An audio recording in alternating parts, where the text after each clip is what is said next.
하나님, 바른 교훈에 합당한 것을 배우게 하여 주시옵고 순전한 말씀 선포에만 귀를 기울이게 하여 주시옵소서.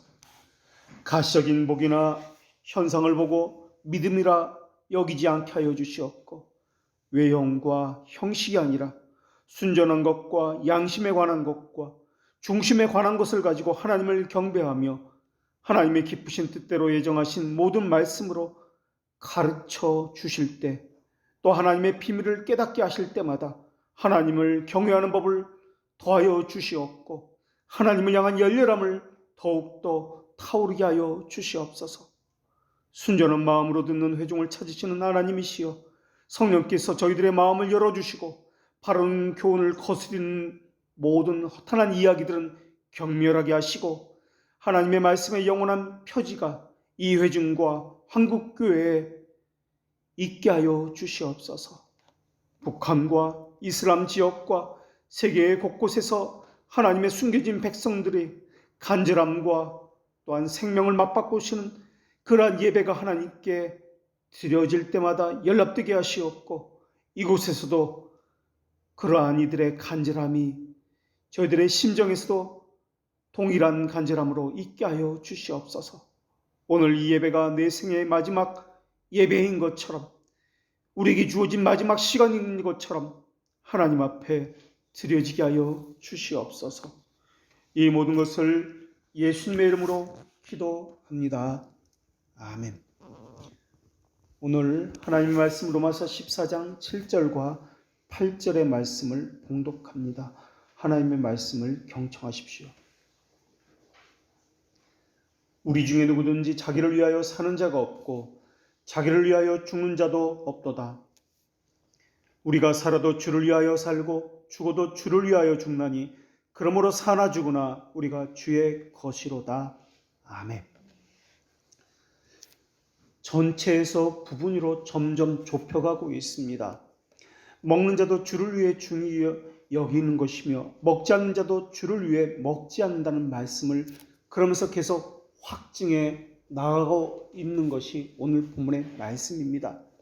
우리 생활의 세세한 부분 모든 것이 주님과 관련이 지어져야 합니다. 그런데 정말 묻고 싶습니다. 오늘 본문의 말씀에 보면 우리 중에 누구든지 자기를 위하여 사는 자가 없다라고 말씀하고 있습니다. 자기를 위하여 사는 자가 없다라는 이 말씀, 정말 오늘 본문의 말씀처럼 우리도 누구든지 자기를 위하여 사는 자가 없습니까? 우리 중에 누구든지 모두가 다 주를 위해서 살고 있습니까? 그렇다면 이번엔 다시 이렇게 질문해 보겠습니다. 우리 중에 자기를 위해 사는 자가 많습니까? 아니면 주를 위해 사는 자가 많습니까? 이번에는 다시 이렇게 질문해 보겠습니다. 혹시 우리 중에는 과연 주를 위해서 사는 자가 있습니까? 그러나 로마 교회는 우리 중에 누구든지 자기를 위하여 사는 자가 없다라고 말씀하고 있습니다. 모두가 우리는 살아도 주를 위해서 살고 죽어도 주를 위해서 죽나니 그러므로 사나 죽으나 우리가 주의 것이다 라고 고백하고 있습니다. 자기라는 것이 늘 중심에 있는 것과 주님이 중심에 있는 사람의 삶은 전혀 다를 것입니다. 오늘 본문 말씀의 키워드는 자기를 위하여, 주를 위하여, 자기를 위하여와 주를 위하여가 계속해서 대조 반복되고 있습니다. 1907년을 기점으로 그 전과 그 이후에 교회의 모습은 다른 모습을 띠게 되었습니다. 그 전에는 미국 교회에서는 성결한 삶을 추구하는 운동이 일어났었습니다. 그러다가 그 성결한 삶, 회개의 삶을 사는 그 과정 중에 나타나는 것이 방언이었고 신비한 체험이었습니다.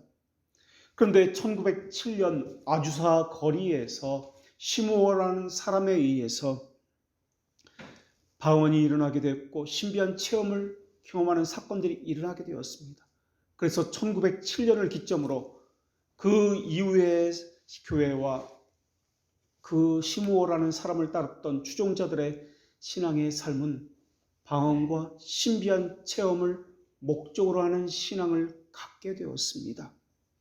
그로 인해서 생긴 것이 오순절파입니다. 그래서 1907년을 기점으로 그 전에 추구하던 것은 하나님을 추구했다면 1907년을 기점으로 그 이후에 교회 시므오파들은, 오순절파들은 추구점이 달라서 방언과 신비한 체험 자체가 목적이었습니다. 오늘 본문의 말씀도 그렇습니다. 겉으로 볼 때는 하나님이라는 동일한 말씀을 추구하는 사람들이 있습니다. 그러나 어떤 사람들은 특별히 로마 교회를 이야기하면서 고린도 교회를 계속해서 비교하고 있습니다만은 고린도 교회에서는 하나님을 추구하면서 자기가 목적인 사람도 있었습니다. 고린도 교회는 어린아이와 같은 이들이 있었고 육신에 속한 이들이 있다라고 그렇게 이야기합니다. 어린아이라는 표현은 신생이라는 말이지만 생명이 있다라는 것을 전제로 하는 그러한 말입니다. 중생이라고 할 때 신비적인 의미라는 것을 포함하고 있지만 하나님이 생명을 주셨다라는 것을 이야기합니다. 생명이 있다라는 말에는 생명이 가진 어떤 능력이 있다, 본질이 있다라는 것을 또한 의미하는 것입니다. 그래서 생명을 가졌다, 중생했다라는 것이 있다면 그것이 사실로 나타나져야 합니다. 영혼의 변화가 나타나야 하고 하나님의 자녀다운 어떤 기질도 나타나야 합니다. 생명을 가졌기 때문에 새 사람적인 인격이 나타나야 하고 그가 가진 성향도 주님을 향한다는 사실로 나타나야 합니다. 물론 생명을 가졌다 할지라도 젖먹이들은 생명을 가졌지만은 어른들이 먹는 단단한 음식을 먹지 못합니다. 그들은 젖과 부드러운 이유식과 같은 것을 먹어야만 합니다. 그러나 점점 생명을 가졌기 때문에 자라가야 합니다. 점점 자라가면서 단단한 음식도 먹고 갈비도 먹고 또한 커피도 마시고 그러면서 점점 그렇게 살아가게 됩니다. 생명을 가진 자는 어디를 향해서 자라가느냐? 거기에는 반드시 구원을 향해서 자라가게 되어 있습니다. 그리스도인의 장성한 분량과 영화의 자리까지 자라가게 됩니다. 구원이란 말은 죄의 문제가 관련되어 있다라는 것을 전제로 하는 말입니다. 그런데 고린도 교회는 전혀 자라가지 않는 만성적인 어린아이와 같은 젖먹이와 같은 사람들이 있었다라고 이야기합니다. 몇 년 전에도 젖을 먹었는데 지금도 여전히 젖을 먹고 있습니다. 항상 같은 자리에서 넘어지고 같은 문제를 가지고 실패하고 있습니다. 더 이상 자라지 않습니다. 젖먹이 아이로 여전히 머물고 있으면서 마치 참새 새끼들처럼 주둥이만 쩍쩍 입을 벌리면서 먹을 것을 달라고 이야기합니다. 그들은 자기가 중요합니다. 다른 사람을 살피지도 않습니다. 그 중심에는 여전히 자기가 있습니다. 세상에서 배울 만큼 배운 사람도 마찬가지입니다. 나이를 먹을 만큼 먹은 사람도 마찬가지입니다. 여전히 자기가 있습니다. 그들은 하나님 나라의 기초만 가지고 평생을 그렇게 신앙생활합니다. 더 이상 나가지 않습니다. 자기 것은 꽉 붙들고 놓지 않습니다. 더 깊은 것, 더 풍부한 것은 전혀 모릅니다. 교회는 젖먹이도 필요하지만은 그보다도 장성한 도리를 가지고 다른 사람을 돌보고 양육하는 사람이 더 필요합니다. 그런데 교회의 가장 기초적인 도리만 갖고 젖먹이와 같은 사람들만 그 교회가 가득 차 있다라고 하면 어떤 모습을 띠고 있을까요? 누가 챙기고 누가 보듬어 주어야 하는 것입니까? 누가 그들에게 먹이고 입혀야 하는 것입니까?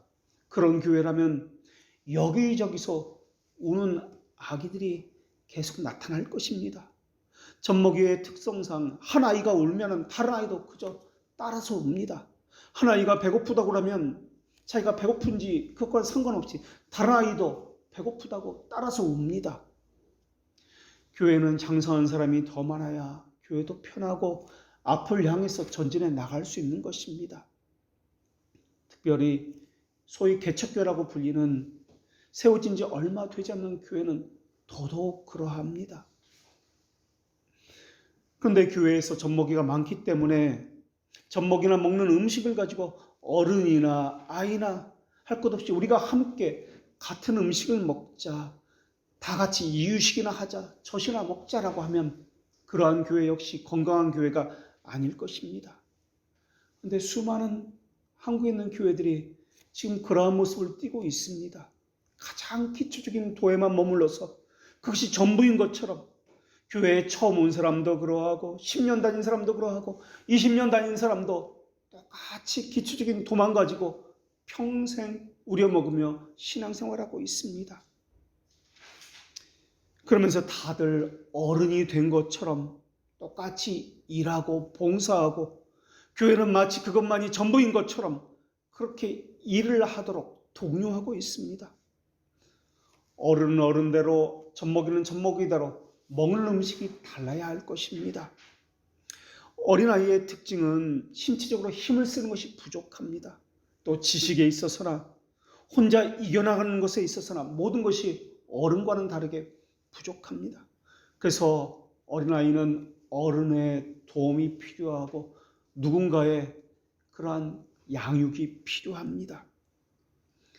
그래서 교회는 출애굽했다는 것만 머물러서는 안 되고 광야 생활을 거치는 것과 가나안에 들어가는 그 여정까지 골고루 있어야 하는 것입니다.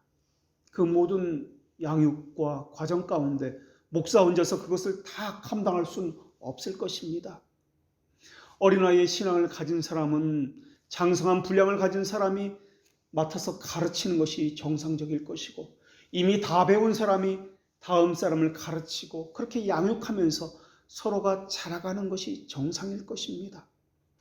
그렇다면 고린도 교회의 구조는 어떠했습니까?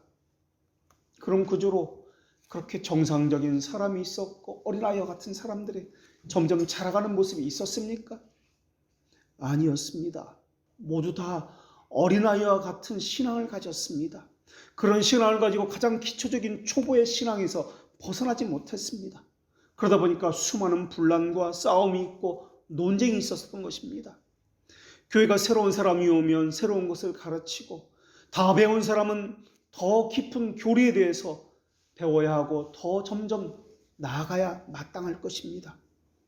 그런데 그렇지 못하고 이거 조금 하다가 그만두고 다시 시작하고 그러다 또 그만두고 같은 자리에서 빙빙 맴돌고 있다면 이것은 바른 신앙을 가진 교회라고 할 수 없을 것입니다. 일반적으로 우리가 아는 가장 기초적인 신앙의 도리라고 하는 것은 우리 성경과 찬송가의 앞뒤면에 나오는 것처럼 십계명과 주기도문과 사도신경이라고 우리가 알고 있습니다. 그렇다면 다시 묻겠습니다. 우리는 정말 가장 초보적인 그 도리를 다 알고 있습니까? 우리가 정말 어린아이 때 배워야 할 소결이 문답과 같은 기초적인 교리를 다 배워서 갖추고 있습니까? 그것이 갖춰지는 상태에서 그 다음 단계로 넘어갈 수 있어야 할 것입니다. 아니면 그런 것 없이 나이만 또는 신앙 연수만 자랑하고 있는 것은 아닙니까? 믿는다고 할 때는 항상 중요한 문제가 있는데 과연 그 믿음이 나를 구원에 이르게 했다라는 사실을 내가 정말 믿고 있는가? 또 그것을 아는 지식을 내가 가지고 있는가 하는 것입니다. 그런데 자기가 믿고 있는 그 사실이 구원에 이르는 것인지 아닌지 전혀 모르고 있다면 그저 신앙생활을 하면서 나는 예수님을 믿습니다. 난 예수님을 사랑합니다. 라는 정도로만 만족하고 있다면 그 사람에게 신앙의 요소라는 것은 도대체 어디에서 찾을 수 있단 말입니까? 예수님은 지상에서 제자들에게 많은 것을 가르쳐 주셨습니다. 이적을 보았습니다. 겸손한 생활의 모범도 보았습니다. 그런데 예수님의 제자들이 배운 것이 무엇이 있습니까? 배운 그 지식으로 구원을 받았습니까? 예수님께서 십자가에서 돌아가실 때 그들은 도대체 어디 있었단 말입니까?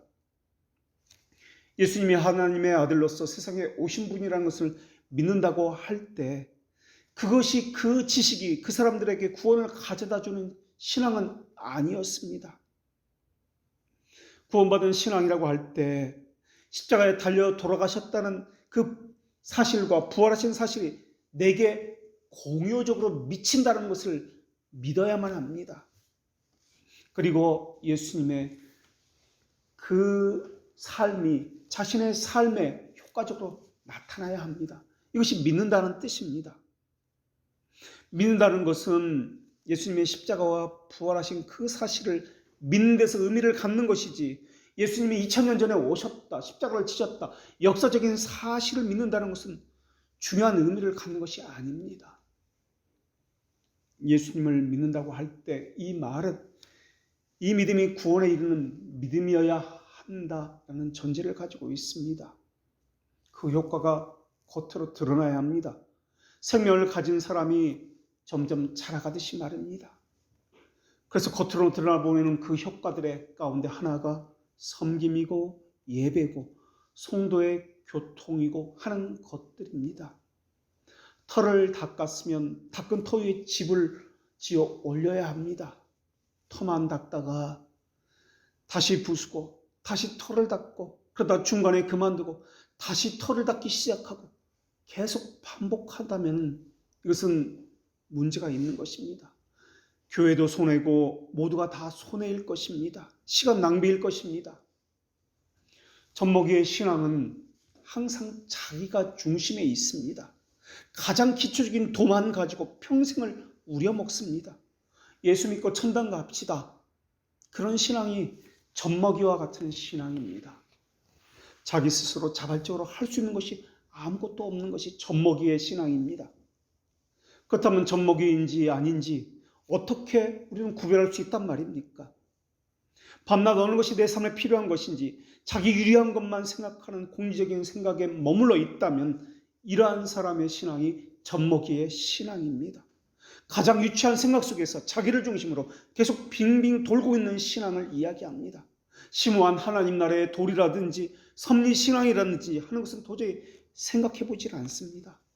하나님의 크신 경륜에 대해서도 구원 역사에 대해서 무엇을 가르치고 있는지 도저히 먹을 수가 없습니다. 너무나 단단해서 말입니다. 젖으로 먹이고 밥으로 하지 아니하였으니 이는 너희가 감당하지 못하였음이니라. 이것이 젖먹이에게 주셨던 하나님의 말씀입니다. 또 하나님이 이렇게 말씀하셨습니다. 육에 속한 사람은 하나님의 성령의 일을 받지 아니하나니 이는 그것들이 그들에게는 도리어 어리석게 보임이요 또 그는 그것들을 알 수도 없나니 이런 일은 영적으로야 분별하기 때문이라. 육에 속한 사람은 성령의 일을 받지도 못하고 깨달을 수도 없습니다. 오히려 그것을 어리석게 생각합니다. 그런데 오늘 로마 교회는 고린도 교인들과는 다르게 주를 위해서 무엇도 하고 주를 위해 죽기도 할 수 있다라는 능동적 신앙의 모습을 보이고 있습니다. 주를 위해서 살겠다, 주를 위해서 죽겠다라는 말은 그 당시 배경으로 보면 실제로 죽는 것을 의미하는 말일 수도 있습니다. 그리고 우리가 배운 대로 주를 위해서 산다는 말은 내가 거룩하니 너희도 거룩하라는 말씀에 근거해서 거룩한 삶을 살겠다라는 영살리기라는 말입니다. 하나님의 거룩하신 하나님이다라는 말은 우리가 보혈이라는 단어가 피라는 의미가 아니라는 것을 배웠습니다. 피로 구원받았다 할 때 이 피라는 것은 보혈로 구원받을 때 이 보혈이라는 말은 그리스도의 구속의 전 사역을 모두 합쳐서 상징적인 한 단어로 표현한 것이 보혈이다, 피로 구속받았다, 십자가로 구원받았다라는 이러한 단어인 것처럼 거룩하신 하나님이라는 단어 역시 하나님의 속성을 전체적으로 다 표현하는 대표적인 단어로서 사용한 것이 거룩하신 하나님이다라는 이 거룩하심이라는 단어입니다. 거룩하다는 이 말의 의미는 첫째로 신성으로 구별되어 있다라는 의미를 가지고 있습니다. 두 번째로 거룩하다는 말은 죄가 없다는 뜻으로 선함과 완전 무결함으로 가득 차 있다라는 말의 의미를 가지고 있습니다. 그러니까 거룩하다는 말은 신성으로 구별됐다. 다시 말하면 하나님의 목적을 위해서 구별되었다는 뜻을 가지고 있고, 또 두 번째로 선함으로 충만해서 죄가 없는 순결함을 가지고 있다라는 것을 포함하고 있는 단어가 거룩하다라는 뜻입니다. 하나님께서 그렇기 때문에 하나님의 자녀에게도, 하나님의 형상대로 새 사람을 입은 이 자녀에게도 이것을 요구하고 계시는 것입니다. 이것이 우리를 새 사람으로 중생케 하셨고 부르신 목적입니다. 그래서 하나님께서 우리를 부르신 그 목적에 따라서 사는 것을 주를 위해서 산다라고 이야기합니다. 그러나 여기서 기억해야 하는 것은 교회의 거룩함이라는 것은 신자의 거룩성에 기초를 두는 것이 아니다라는 것입니다. 그렇다면 교회의 거룩성이라는 것은 신자의 거룩함에 기초를 두지 아니하고 무엇에 기초를 두고 있는가? 바로 예수 그리스도의 거룩함과 하나님의 언약의 거룩함에 기초를 두고 있다는 말입니다. 그렇다면 주를 위해 죽었다, 죽는다라는 말의 의미는 무엇입니까? 이것은 죄에 대해서 죽는다는 말과 같은 의미입니다. 물론 실제적으로 목숨을 내던지고 죽는 것과 그것을 포함하고 있습니다. 죄는 하나님의 말씀에 순종할 때 부족한 것이나 어기는 것이 죄입니다. 하나님께서 이미 보이셨습니다. 사람이 마땅히 어떤 것을 해야 할지에 대해서 가르치시고 또한 보이셨는데도 불구하고 몰라서 아니면 알고서도 그 요구에 따라가지 못하는 경우가 있습니다. 이러한 것을 죄라고 이야기합니다. 그래서 죄라는 것은 두 가지 면이 있습니다. 첫째는 부족한 것입니다. 하나님이 요구하시는데 여기에 이르지 못하는 상태, 결핍의 상태를 죄라고 이야기합니다. 이것은 하나님께서 하라고 하셨는데 그 명령대로 따르지 않는 것, 듣지 않는 것을 이야기합니다. 그래서 하라고 한 것을 하지 않는 것을 부자기의 죄다라고 이야기합니다. 죄의 두 번째 면은 하나님이 하지 말라고 금한 것에 대해서 억지로 하는 것을 이야기합니다. 하지 말라고 했는데 하는 것, 이러한 죄를 작위의 죄다라고 이야기합니다. 그래서 죄에 대해서 죽었다는 말은 부자기의 죄와 자기의 죄를 저지르지 않는다는 말입니다. 말하자면 나의 모든 품성이나 옛사람의 활동이 죽었습니다. 그래서 죄가 더 이상 이것에 역사할 수 있는 의미를 갖지 못합니다 라는 뜻입니다. 예수님을 믿었다고 할 때 죄에 대해서 자기가 죽었다는 것이 자신의 삶에서 체험되어져야만 합니다. 그런데 어린아이는 이런 것이 없습니다. 자기가 중심했기 때문에 자기 생각대로 해야 할 것을 하고 하지 말아야 할 것을 하지 말아야 되는데 반대로 그렇게 행합니다. 먹고 싶으면 먹고 놀고 싶으면 놉니다. 자기 절제가 없습니다. 자기 편한 대로 자기 중심적으로 하고자 하는 대로 다 행합니다.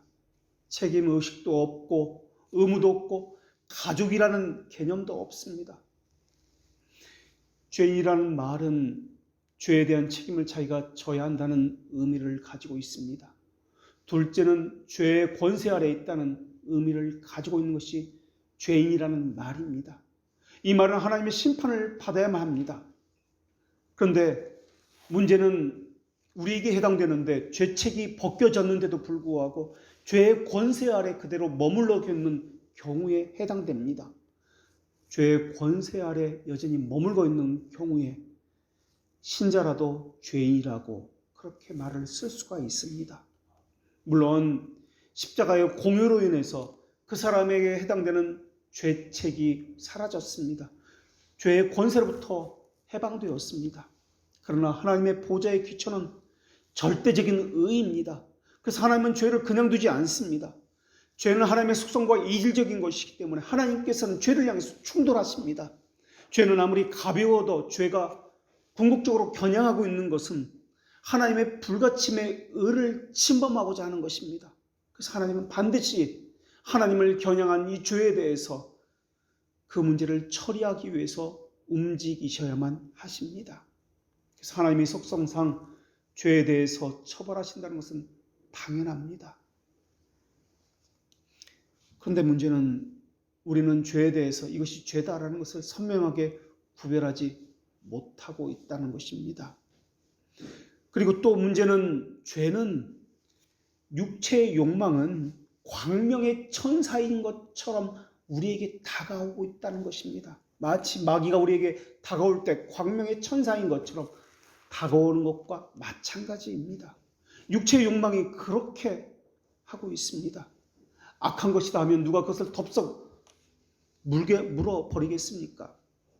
아름다운 것이다, 진리다, 이것은 좋은 것이다, 의로운 것이다, 그러면서 다가오기 있기 때문에 그런 줄 알고 심정이 우리의 육체의 소욕과 탐욕인데도 불구하고 이것을 받아들이고 덥석 물어버리는 것입니다.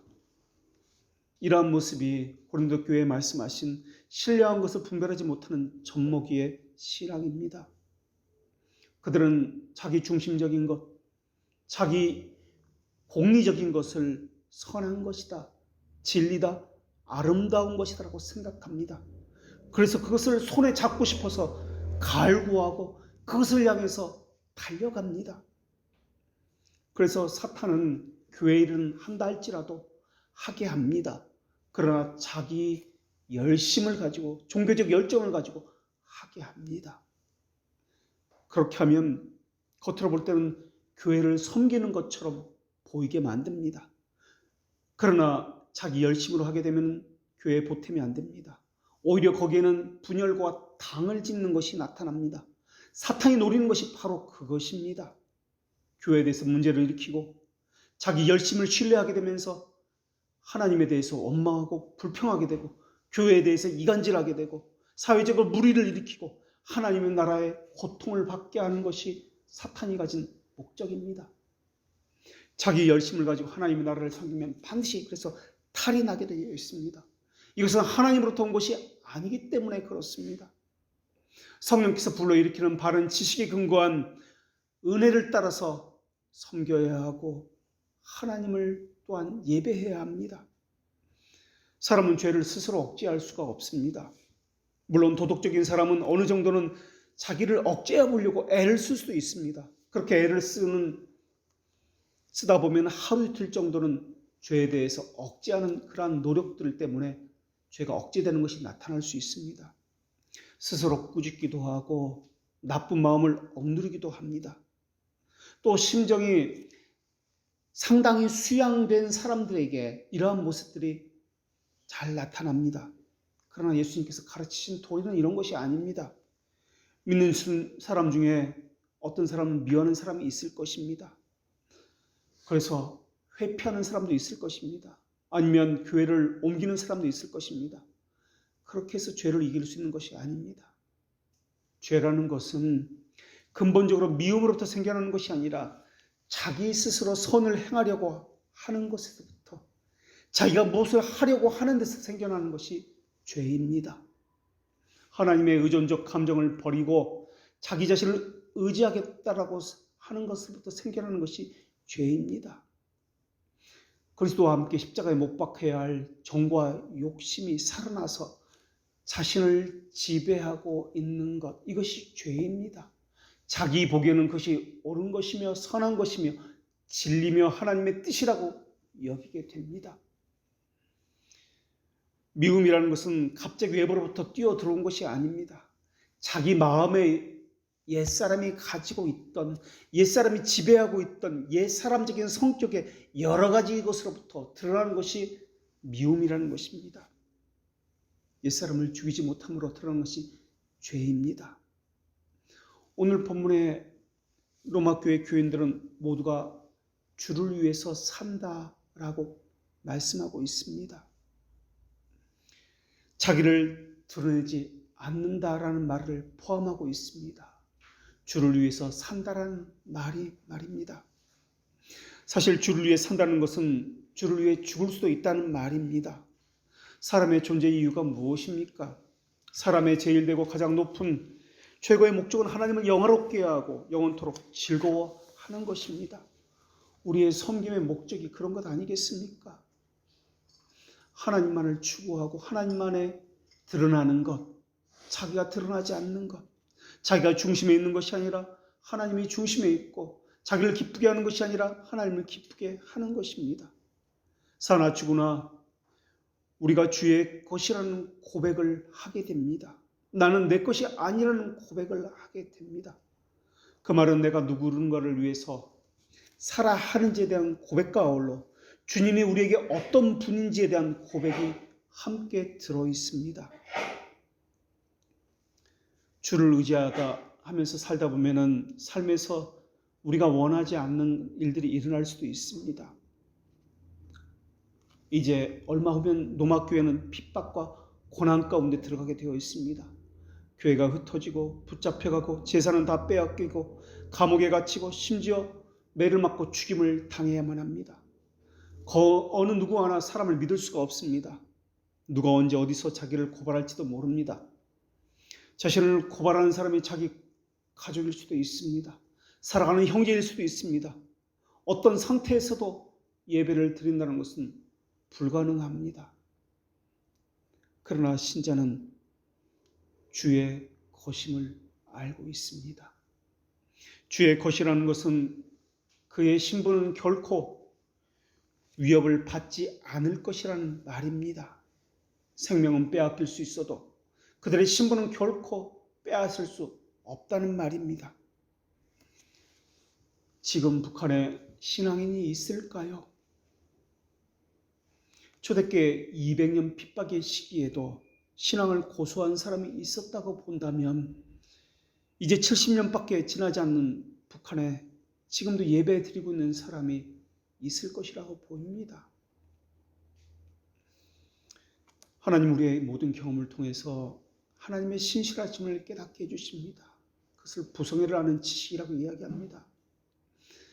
그 사람이 하나님의 사람이라면 반드시 그리스도 안에서 구원을 이루어 주실 것입니다. 지금은 어린아이처럼 자기가 중심에 있고 자기 유익을 위해서 자기 열심을 가지고 하나님을 섬기고 하나님께 예배한다 할지라도 말입니다. 주의 것이라는 관점에서 보면 고난도 있을 것이며 훈련의 과정도 있을 것이며 핍박과 고난과 심지어 죽음도 주의 구원을 위해서 우리에게 주신 수단의 한 부분일 것입니다. 주의 백성들은 천국에 합당하도록 준비되어지고 있는 것입니다. 오늘도 핍박을 받습니다. 가난과 배고픔과 어려움과 원치 않는 질병 가운데 처하도록 훈련을 받고 있습니다. 그러나 그것이 전부가 아닙니다. 천국 백성이기 때문에 그런 훈련을 받는 것입니다. 그것이 궁극적 목적이 아닙니다. 오늘 본문에는 우리라는 단어가 반복해서 나옵니다. 그 고난을 개인이 받는다는 측면을 말하고자 하는 것이 아니라 교회가 함께 받는다는 측면을 말하기 위함일 것입니다. 마치 로마 교회가 앞으로 어떻게 될 것인지 운명 공동체와 같은 그런 의미로서 미리 암시하고 있는 말씀으로서 우리라는 단어를 썼는지도 모르겠습니다. 자기를 위해서 살지 말라는 것인데 이 우리라는 단어는 인간 중심적이고 목표 지향적이 되지 말라는 말일 것입니다. 수많은 교회들이 기초적인 도만 가지고 그것이 전부인 양 생각하면서 인간 중심적인 것이고 목표 지향적인 그러한 교회를 만들어가고 있습니다. 그러다 보니까 일 중심적이고 성과 중심적입니다. 일을 하는 것으로 성과를 내는 것으로 이 사람에게 믿음이 있다 없다를 결정하고 있습니다. 그것을 위해서 목표를 정하고 지침을 만들고 가시적이고 외형적인 것을 가지고 교회를 이야기합니다. 한 목표를 지향하면서 교회의 하나됨을 가시적인 것으로 만들려고 하고 있습니다. 그러나 오늘 본문에서 말하는 우리라는 개념은 그러한 것이 아닙니다. 우리라는 단어는 주라는 분명한 의식 속에 들어있는 단어입니다. 우리라는 말은 하나님 중심이라는 뜻입니다. 그렇기 때문에 교회가 사람이 추구하는 신념에 따라 하나의 목적을 가지게 만들어서는 안 됩니다. 오늘날 많은 교회가 그러한 모임을 추구하고 있습니다. 구제라는 이름으로, 선교면 선교라는 이름으로 이런 식으로 자신들이 옳다 하는 그 목적을 향해서 교회의 존재를 형성해 가고 있습니다. 그것은 오늘 본문에서 말하는 우리라는 개념이 아닙니다. 교회나 사람은 세상을 변혁시키는 주체가 아닙니다. 교회나 우리는 주체가 아니라 객체입니다. 교회는 늘 그래서 수동적입니다. 구원이 수동적이라는 말과 같은 의미입니다. 하나님의 의에서만 되어야 합니다. 인간적인 열정은 교회를 망치는 지름길입니다. 교회는 윤리 도덕적인 것도 아닙니다. 교회는 무엇보다 바른 신앙이 있어야 합니다. 바른 신학에서 나오는 것이 바른 신앙입니다. 바른 신학이 없으면 자기 나름대로, 자기 보기에 좋은 대로, 자기 중심적으로 모든 것을 해석하고 그렇게 움직입니다. 바른 신학을 배우려면 자기를 부인하는 그러한 삶이 나와야 합니다. 자기를 부인하려면 자기의 양심을 살펴보아야 합니다. 자기의 동기를 살펴보아야 합니다. 그렇다고 도덕적인 흠이 없고 정결케 된다는 그런 의미는 아닙니다. 그리스도를 주로 삼는다는 말은 다른 것을 의지하지 않는다는 말입니다. 성경 제일주의가 아니라 오직 성경이라는 말입니다. 세상이 이렇게 이야기하니까 그렇게 따라간다는 말이 아닙니다. 이것이 성경 제일주의입니다. 성경도 고려하고, 성경 우선적으로 고려하고 세상의 요구와 사람들의 생각과 사람들의 가치관, 이것도 고려해야 한다. 이것이 성경 제일주의입니다. 우리의 신앙은 성경 제일주의가 아닙니다. 오직 성경입니다. 성경만이 최고의 가치요 모든 대답을 가지고 있다. 그래서 성경만이 우리의 표준이다. 삶의 기준이다라는 것입니다. 그리스도를 주로 삼는다는 것이 바로 이런 뜻입니다. 다른 것을 의지하지 않는다는 것이 칭이라는 개념입니다. 주라는 말은 주 외에 다른 것을 추구하지 않습니다라는 뜻입니다. 이것을 올바른 믿음이라고 이야기합니다. 온전하다는 뜻입니다. 그래서 올바른이라는 이 단어는 업라이트라는 이 단어를 사용하는데 그릇된 것이 없다는 뜻입니다. 주라고 고백하는 이 믿음은 입술의 고백이 아니라 삶의 고백입니다. 그렇게 삶으로 드러나는 것을 이야기합니다. 자기를 위해 살지 않고 주를 위해 사는 믿음, 이것이 올바른 믿음입니다. 지식에 있어서도 참된 지식이 있는가 하면 거짓된 지식이 있습니다. 거짓된 지식은 신적 믿음을 낳을 수가 없고 인간적인 믿음만 낳습니다. 자기 중심적인 것, 자기 열심, 종교적인 어떤 자기의 행위를 가지고 하나님께 나아갑니다. 거짓된 신앙을 현세 신앙이라고 이야기합니다. 다른 말로 이것을 공의적 신앙이라고 이야기합니다. 병 고치고 귀신 쫓고 이적적인 것을 체험하고 이런 것은 구원 얻는 신앙이 아닙니다. 따지고 계산하고 무엇을 해야 더 유리할지 살피고 이러한 것이 공의적인 신앙입니다. 성경에서 하나님께서 무엇이라고 말했는지 이것이 우리에게 중요한 것이지 세상 사람들이 무엇이라고 생각하고 있고 말하고 있는지 이것은 성경 제일주의를 이야기하는 그러한 사람들의 입장입니다. 무언가 자기 손으로 만지려 하고 자기 눈으로 보려고 하고 자기가 체험하려고 하고 이런 가식인 것들을 추구하는 신앙이 이적 신앙이다 라고 이야기합니다. 공의적 신앙이나 이런 이적 신앙은 올바른 믿음이 아닙니다. 참된 신앙이라는 것은 구원의 실증으로 나타나는 신앙입니다. 믿음에는 반드시 장성한 자태를 취하는 것이 나타나야 하고 이때 함께 나타나는 것은 거룩한 도리입니다. 올바른 믿음을 가지게 되면 주가 누구인지, 주가 어떤 분인지 우리 심정에 성령께서 선명하게 분별해 주시도록 밝혀주시고 계십니다. 그래서 주라는 고백을 분명하게 삶에서도 고백하는 삶으로 드러납니다. 그래서 주가 어떤 분이다라는 것을 늘 인식하며 삽니다. 다른 것을 의존하지 않습니다. 최고의 가치와 최고의 우선순위를 주께만 둔다는 말입니다. 올바른 믿음은 주와 함께 다른 것을 의존하지 않습니다. 다른 것을 먼저라고 고려하지 않습니다. 주가 어떤 분인지 밝힌다는 것은 예수님의 신성에 있어서 그리고 참 인간으로서 두 본성에 대해서 깨닫게 된다는 말이며 그분의 신성에 대해서 경배한다는 말입니다. 그래서 중생을 생각할 때는 세 가지를 기억해야 합니다. 하나는 의지의 전환입니다. 자기가 중심에 있는 것이 아니라 하나님을 중심에 둡니다.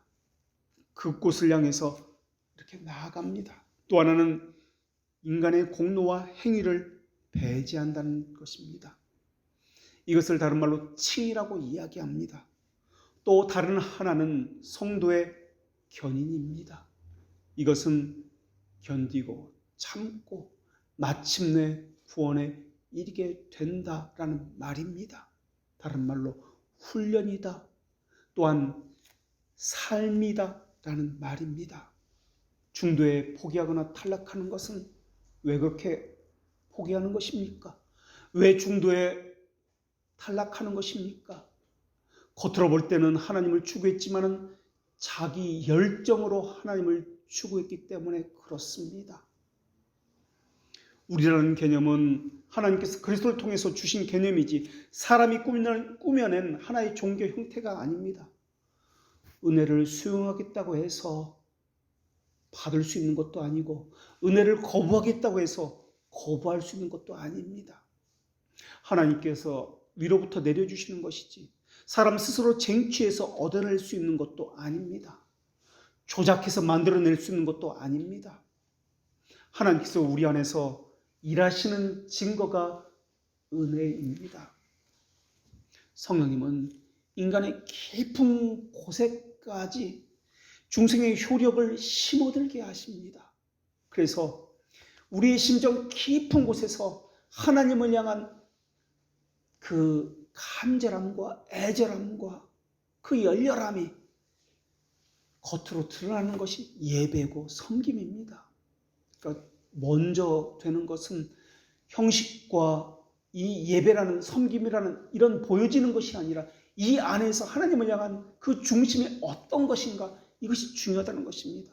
그래서 하나님은 우리를 보실 때 어떤 것을 보시냐면 예배라는 형식, 섬김이라는 이 형식을 보시는 것이 아니라 그 중심에 무엇이 있는가 이것을 보십니다. 주님을 향한 의지의 전환이 중생을 통해서 일어납니다. 그래서 그렇게 살게 되어 있습니다. 주님을 향한 간절함과 애절함과 열렬함이 있다면 그의 삶이 어떻게 나타날까요? 하나님을 예배하지 않고는 견딜 수가 없을 것입니다. 하나님을 섬기지 않고는 견딜 수가 없을 것입니다. 이 땅에 존재하는 직업, 물질, 시간이라고 하는 모든 것들, 이 나머지는 주님을 향하는, 주님을 돕는 수단에 불과할 것입니다. 이것 자체가 목적이 아닙니다. 주님을 위해 존재하는 것에 불과합니다. 하나님 나라를 위해 필요한 재원에 불과합니다. 그것들 자체가 목적이 될 수 없습니다. 주님만이 유일한 목적이요 목표입니다. 사는 것들을 주를 위해서 살고 죽는 것도 주를 위해 죽습니다. 주를 위해서 살게 되면 늘 주님을 이 안에 품고 있기 때문에 주님을 묵상하는 삶을 살게 되어 있습니다.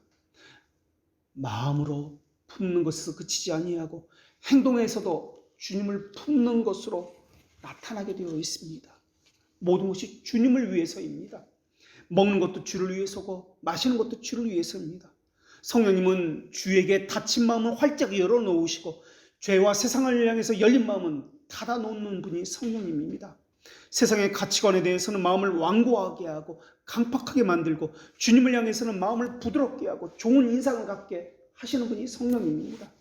주를 향해 죽었던 의지를 살려주셨고 주를 위해서 무엇을 할까 염려하게 하시고 교회를 위해서 어떤 일을 해야지 생각나게 하시며 그 일을 하게 하시면서 기쁨이 어떤 것인지 위로가 어떤 것인지 만족이 어떤 것인지 행복이 어떤 것인지 깨닫게 해주시고 그것을 심정에 부어주시는 분이 성령님입니다. 나와 너라는 개념이 아닙니다. 우리라는 개념을 갖게 합니다. 우리라는 개념에는 내가 죽으면 다른 주체도 죽고 다른 주체가 죽으면 나도 죽는다는 그러한 개념입니다. 저 지체가 살면 나도 살고 내가 살면 저 지체도 산다는 그런 개념입니다. 그것을 수고라고 여기지 않습니다. 내가 했다고 여기지도 않습니다. 내가 너희를 위해서 이렇게 했다라고 말하지도 않습니다. 주님이 주신 은혜가 너무 크다라고 그저 감격할 뿐입니다. 마음과 마음이 만납니다. 은혜와 은혜가 만납니다. 그래서 주님을 찬양하고 예배합니다. 거기에 자기는 어디에도 없습니다. 오직 주님만이 있으며 주님의 은혜만이 드러납니다. 마음을 다하고 뜻을 다한다는 것이 자기에서 나오는 것이 아닙니다. 하나님께서 주셨기 때문에 교회를 생각하면 행복해집니다. 동시에 마음이 아려지면서 사랑에 빠지게 되고 주님을 위해서 무엇이라도 하고 싶은 마음이 간절해지는 겁니다. 그래서 우리가 어떤 사람을 만나서 이야기 몇 마디 해보면 같은 정서를 가지고 있다, 그렇지 않구나, 부딪혀 튕겨져 나가는구나 라는 것을 느낄 수가 있습니다. 우리라는 것은 같은 마음을 품었다, 정서적으로 같은 정서를 가졌다, 같은 믿음을 가졌다, 모두가 함께 주님을 바라본다는 뜻입니다. 자기 것을 챙기려는 마음이 없습니다. 어떻게든 교회와 하나님의 나라를 위해서 하나라도 더 챙겨주고 싶은 마음, 하나라도 더 먹이고 싶은 마음이 있습니다. 엄마의 마음처럼 교회와 주의 나라를 바라보면서 똑같이 그러한 간절함과 애절함이, 그것이 들어있는 것이 주님께서 우리에게 부어주신 우리라는 개념의 마음입니다. 눈에 보이지 않는 하나님을 향한 사랑은 반드시 눈에 보이는 교회를 향한 사랑으로 나타나기 때문에 그렇습니다. 하나님을 사랑한다고요? 그렇다면 눈에 보이는 지체들을 사랑하게 되어 있습니다. 올바른 믿음을 갖게 되면은 하나님의 속성과 어긋나는 것에 대해서 슬퍼할 수밖에 없습니다. 죄라든지 자기만 아는 이기주의라든지 교회가 아파한다는 말을 들었을 때라든지 교회 하나님을 무너뜨린다, 당을 짓는다는 말을 들었을 때라든지 이런 것에 대해서 참으로 힘들어합니다. 하나님을 향한 감각이 살아있습니다. 영적인 것에 대해서는 예민하게 반응합니다. 그러나 죄와 세상에 대해서는 가까이 하지 않으려고 합니다. 그 사람의 마음이, 몸과 생각이 어디에 있는지를 보면 그 사람이 어떤 사람인지를 알 수가 있습니다. 말하는 것, 생각하는 것, 친구 관계, 자주 만나는 사람들, 어떤 일을 하려는 것, 또는 자주 대화의 주제들, 이 모든 것들이 권능의 왕국의 왕을 인정하고 사느냐 그렇지 않느냐, 모든 것들이 관계됩니다. 수많은 양과 소를 죽여서 하나님께 드린다고 하나님께서 기뻐하시겠습니까? 그 마음의 중심이 어디 있느냐를 보시는 분이 하나님 아니십니까? 예배에 참석하고 기도한다 할지라도 그 마음에는 하나님이 없는 사람이 너무나 많이 있습니다.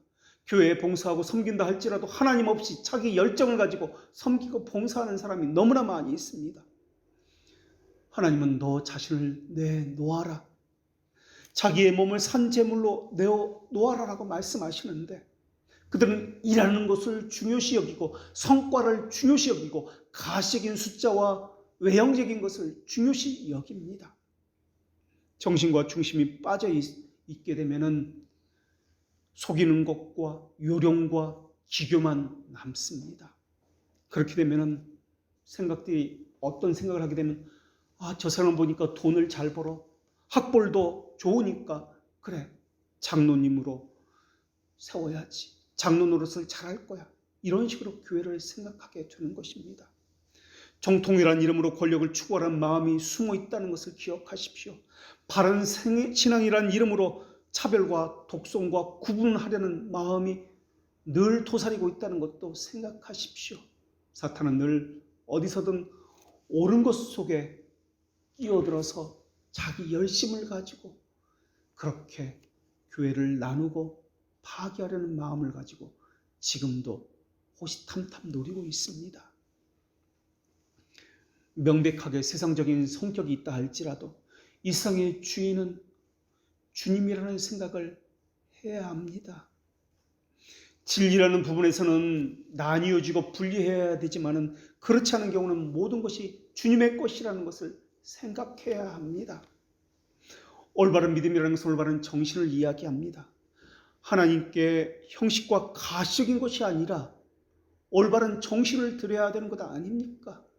형식과 위선으로 하나님께 더한 죄를 지어서는 안 되는 것 아니겠습니까? 그러므로 오늘 본문에서 사나 죽으나 우리가 주의 것이로다 라는 말씀은 우리의 삶 전체를 이야기하는 결론 부분과 같은 것입니다. 건강했을 때나 병들었을 때나 부유할 때나 가난할 때나 살든지 죽든지 우리는 주의 것입니다. 우리의 뜻대로 하는 것이 아니라 주님의 뜻대로 순종하는 삶을 살아가야 합니다. 세상의 요구, 사람들의 요구, 세상의 가치관을 따르는 것이 아니라 성경에서 말하는 하나님의 뜻, 이것을 순종해야 합니다.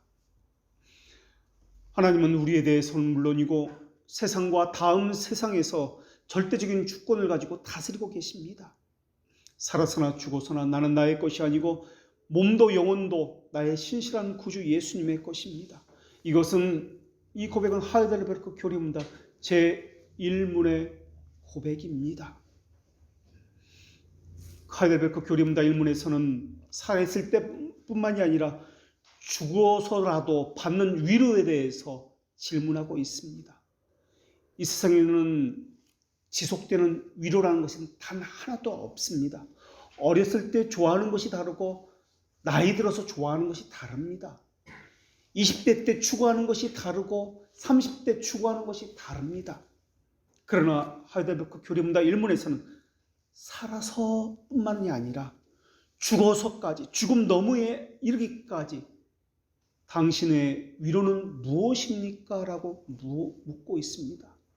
그 위로는 내가 나의 것이 아니라 몸도 영혼도 주의 것입니다. 이것이 우리의 살아있을 때나 죽음 이후에까지 우리의 영원한 위로가 됩니다. 라고 이야기합니다. 누가복음 16장에서 음부에 떨어진 부자가 부탁을 합니다. 제발 아브라함에게 부탁을 할 때 손끝에 물 한 방울만 찍어서라도 자기 혀끝에 적시어 주시옵소서. 나를 위로해 주시옵소서. 이렇게 아브라함에게 간절히 청합니다. 아브라함은 거지 나사로가 이 땅에서는 위로를 받지 못했을 때 여기서는 위로를 받지만은 부자인 너는 이 땅에서 위로를 받았지만 여기서는 위로를 받을 수 없다라고 말을 합니다. 큰 것을 바란 것이 아닙니다. 겨우 손가락 끝에 물 한 방울만 찍어서 자기 혀에 떨어뜨려 달라고 자비를 구했습니다. 그러나 그럴 수 없다라고 이야기합니다. 이 땅에서 평안을 누렸고 수많은 다른 것으로 위로를 받았기 때문에 그것으로 너는 족하다라고 이야기합니다. 하나님 아닌 다른 것을 추구했기 때문에 그것으로 족하다. 너는 수많은 위로를 받았다고 이야기합니다. 그래서 부자가 다시 간청합니다. 부자가 간청한 것은 무엇이냐면 죽었다가 다시 살아나서 자기 가족들에게서 복음을 전하면 그 사람들은 믿을 것이다. 하나님을 제대로 믿고 신앙생활 잘할 것이다라고 제발 그렇게 보내달라고 간청을 합니다. 이 신앙은 어떤 신앙입니까? 지금 음부에 떨어져 있습니다. 지옥에 떨어져 있습니다. 죽어서도 이 부자는 여전히 신비적인 신앙, 이적적인 신앙에 빠져 있습니다. 부자는 지금 불 속에서 고통을 당하고 있는 중입니다. 그런데 여전히 이 땅에서 있었던 그 신앙을 가지고 지옥에서도 여전히 똑같은 신앙을 가지고 있습니다. 천국과 지옥의 간증을 들으면서 이것이 마치 올바른 신앙인 것처럼 생각하고 있다는 것입니다. 지금 그 이야기하고 있는 것입니다. 죽었다 살아난 사람이 가서 복음을 전하라. 그러면 모든 사람이 들을 것이다. 그러나 아브라함은 그렇게 말씀하지 않습니다. 너희 주의 선지자와 또한 그 말의 의미는 지금 현재 교회에서 목사님들을 통해서 주는 말씀을 듣지 않는 자는 아무리 이적적인 신앙이 일어날지라도 제대로 된 믿음을 가질 수가 없다라는 말입니다. 이 땅에서 그렇게 부자는 신앙생활을 했기 때문에 죽어서도 그 정도의 생각으로 하나님에 대해서 평가하고 있고 또한 이적 신앙을 가지고 지금 음부에서 고통 중에 있는 것입니다. 올바른 믿음을 갖지 못했기 때문에 영원한 위로를 받지 못한 것이 부자였습니다. 위로의 근거를 어디서 찾았습니까? 이 부자는 신앙생활하면서 위로의 근거를 자기 체험, 자기 열심에서 찾았던 사람이었습니다. 그러나 우리의 위로는 오직 예수 그리스도에게서만 찾아야만 합니다. 자기가 세운 목표가 아닙니다. 주님이 원하시는 것이 무엇이냐를 찾아야 합니다. 우리를 진정으로 우리 되게 하는 것이 무엇인지를 찾아야만 합니다. 사람들은 다른 사람과 비교해서 좀 더 가졌으면 위로와 행복을 찾으려고 합니다. 그리고 다른 사람과 비교해서 모자라면 원망과 불평과 부족이라고 이야기합니다. 비교해서 없으면 좌절하고 다른 사람보다 가졌으면 위로를 받습니다. 그러나 우리의 진정한 위로는 이 세상에서도 아니고 사람에게서도 아닙니다. 사나 죽으나 우리의 유일한 위로는 예수 그리스도입니다. 우리는 우리 것이 아니라 그리스도의 것이기 때문에 그렇습니다. 우리는 그 사실에서만 영원한 위로를 받습니다. 기도하겠습니다. 모든 것을 주관하시는 섭리주 하나님, 저희들은 헤아릴 수 없으나 하나님의 성령은 깊이 있는 믿음의 도를 깨닫게 하실 수 있을 뿐만 아니라 거룩한 교회를 세우시며 마음과 심정과 또한 우리의 뜻과 모든 것을 하나님께만 고정시킬 수 있고 하나님만 바라보게 하실 수 있음을 이 시간 고백하나이다. 저희들의 위로가 어디에 있습니까? 저희가 살아서나 죽어서나 유일한 위로가 나의 몸과 영혼은 하나님의 것이라는 것으로부터 영원한 위로함을 받게 하여 주시옵소서. 이것이 실제로 자신의 삶에서 실증되게 하여 주시옵고 경건의 첫 단계인 부성애를 체험하는, 그래서 그것을 아는 지식으로 우리의 믿음의 첫 발을 내딛게 하여 주시옵소서. 예수님의 이름으로 기도합니다. 아멘.